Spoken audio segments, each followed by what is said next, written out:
अस्सलामु अलैकुम वरहमतुल्लाहि वबरकातुहू। नाज़रीन इकराम, एक बार फिर से हम हाजिर हैं आपकी खिदमत में एक और नई वीडियो के साथ। और आज का हमारा सवाल रहेगा हज़रत की बारगाह में कि हज़रत, सवाल हमारा आज का ये है कि हमने अक्सर देखा है कि घरों में लोग बुज़ुर्गों के नाम पर ताकों में, दीवारों पर तस्वीर लगा लिया करते हैं। उनको कहते हैं कि उनकी अल्लाह के वली हैं, उनकी तस्वीर है, ये इस तरीके से लगा लेते हैं और उन पर हम झुकते नज़र आते हैं, वहाँ खड़े होकर दुआ मांगते नज़र आते हैं। और इसी पर दूसरा सवाल हमारा और ये भी है इस ताल्लुक़ से कि जैसे घरों में चादर वगैरह बिछाई जाती हैं तो उन पर भी गुड्डे नज़र आते हैं, कुछ ना कुछ बना होता है, टेडी बियर बने होते हैं, तो उसका बिछाना घर में, इस तरीके की जानदार चीज़ों को रखना कैसा है? आप इसके ताल्लुक़ से कुछ रहनुमाई फरमाएं।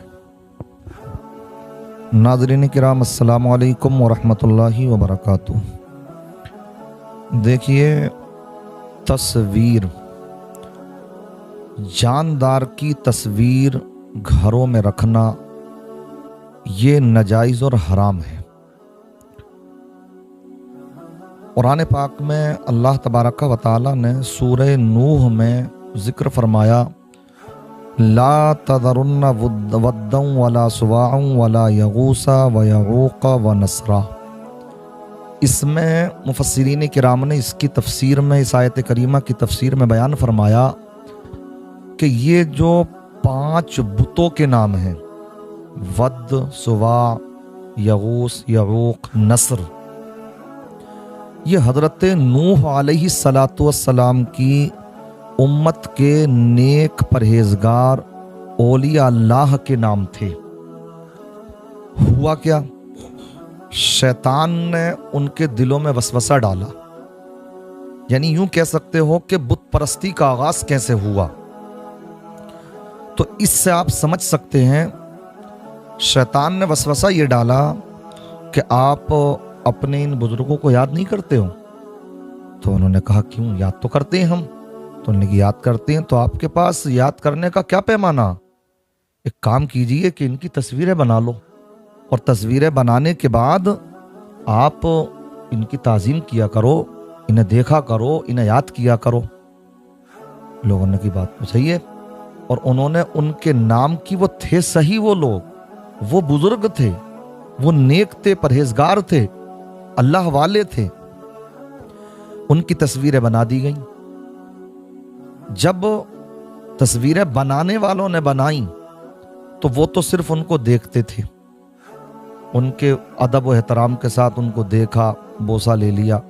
वक्त गुजरता गया, एक पीढ़ी गुजरी, दूसरी पीढ़ी गुजरी, इल्म की कमी हुई, तो आने वाली नस्लों ने उनकी बुतपरस्ती शुरू कर दी। इस अंदाज में बुतपरस्ती का आगाज हुआ। शैतान बड़े हरबे इस्तेमाल करता। किसी मुसलमान से अगर डायरेक्ट अगर ये कहा जाए कि तुम इस फला मंदिर में सर झुकाओ, नहीं झुका पाएगा एकदम ना। तो शैतान धीरे धीरे लेकर के जाता। इस अंदाज में उसने यही किया। इसीलिए हदीस पाक में आता कि जिस घर के अंदर जानदार की तस्वीर हो तो उसमें रहमत के फरिश्ते नहीं आते। लिहाजा घर में दीवारों पर हो, कपड़ों पर हो, कालीनों पर हो, तकियों पर हो, अगर जानदार की तस्वीर है, चाहे वो इंसान की हो या जानवर की हो, तो उसका रखना हराम। उसमें रहमत के फरिश्ते नहीं आते। ये याद रखें, रहमत के फरिश्ते नहीं आते। और रहे हज़रत इज़राइल अलैहिस्सलाम, वो भी तो फरिश्ते हैं, वो रूह कब्ज़ करने के लिए आ जाएंगे। ये भी अल्लाह का खौफ हमारे अपने जहन में रखना चाहिए।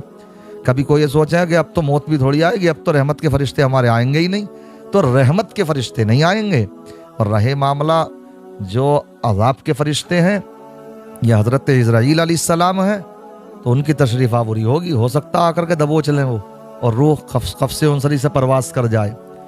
अब देखा ये जा रहा कि ये जो बुत परस्ती ही जैसा मसला बनता जा रहा मुसलमानों में कि साहब ये तस्वीर किसकी है, कि साहब ये हमारे पीर साहब की तस्वीर है। कुछ जगह तो मारूफ भाई ये भी देखने में आया कि वो गौसे आदम की तस्वीर है। बताइए कहाँ तक कितने अंधे हो चुके।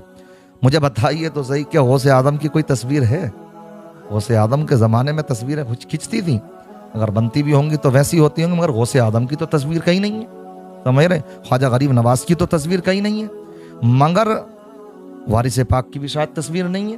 مگر کتنے ایسے ہیں گے لوگ کہ لوگ بدنام کرتے ہیں اور طرح طرح کے تصویروں کو بزرگوں کی طرف منسوب کرتے ہیں، اور پھر ان کے ساتھ میں بزرگوں جیسا سلوک کیا جاتا، یعنی جیسے آپ نے کہا ان کے آگے جھکنا، سمجھ رہے ہیں، ان کا بوسہ لینا، انہیں تعظیم کی جگہ رکھنا، یہ سب کیا ہے؟ یہ اشد حرام ہے اور یہ بت پرستی کی طرف لے جانے والا عمل ہے گا۔ مسلمانوں کو چاہیے کہ وہ ان احادیث سے سبق حاصل کریں، اور قرآن کریم میں جو بیان فرمایا گیا کہ یہ جو 5 بتوں کے نام ہیں، یہ بت نہیں تھے، یہ اصل میں تو صحیح لوگ تھے، مگر بعد میں ان کے نام پر بت بنائے گئے، مجسمے بنائے گئے، تو بت پرستی تو بعد میں شروع ہوئی ہے، اصل تو وہ اصل میں اللہ والے تھے۔ تو اس لیے ہمیں ڈرنا چاہیے، خوف خدا رکھنا چاہیے۔ آج بہت سے گھروں میں اس طرح سے تصویروں کو رکھا جا رہا ہے گا، سمجھاؤ تو سمجھنے کے لیے تیار نہیں ہے۔ اللہ اور اس کے رسول شریعت کی پابندی سے راضی ہوں گے، خلاف ورزیاں ہم کریں، شریعت کا خون کریں، شریعت کا مذاق اڑائیں، اس طرح سے شریعت کے قانون کی دھجیاں اڑائیں، یہ قرآن تو فرماتا ہے، آقا تو فرماتے ہیں کہ جس گھر میں جاندار کی تصویر ہو، اب چاہے اس میں پیر صاحب کی ہو، عالم صاحب کی ہو، ابا حضور کی ہو، اماں کی ہو، بیٹے کی ہو، کسی کی بھی ہو، سمجھ رہے، اگر آپ گھر میں رکھتے ہیں تو اس میں رحمت کے فرشتے نہیں آتے ہیں۔ اور ہمیں سوچنا چاہیے، گھروں میں آج ویسے بھی ہمیں دیکھتے ہیں کہ مطلب نحوست ماری پھر رہی ہے، برکت کا پتہ نہیں۔ اب ہم ان چیزوں پر ذرہ برابر بھی ذہن نہیں لے کر کے جاتے کہ آخر ہمارے گھروں میں برکت کیوں نہیں ہو رہی ہے، تو میں یہ نہیں کہتا ہوں کہ اسی کی وجہ سے نہیں ہو رہی، مگر ہو سکتا ہے کہ یہ بھی ایک وجہ ہو۔ اس لیے ہمیں دین کی اتباع کرنی ہے، ہمیں آقا کے فرامین کی اتباع کرنی ہے، اللہ اور اس کے رسول کی محبت ہی میں ہماری دنیا اور آخرت کی بھلائیاں ہیں۔ اللہ تعالیٰ مجھے آپ کو دین کی سمجھ عطا فرمائے۔ واللہ اعلم بالصواب۔ السلام علیکم ورحمۃ اللہ۔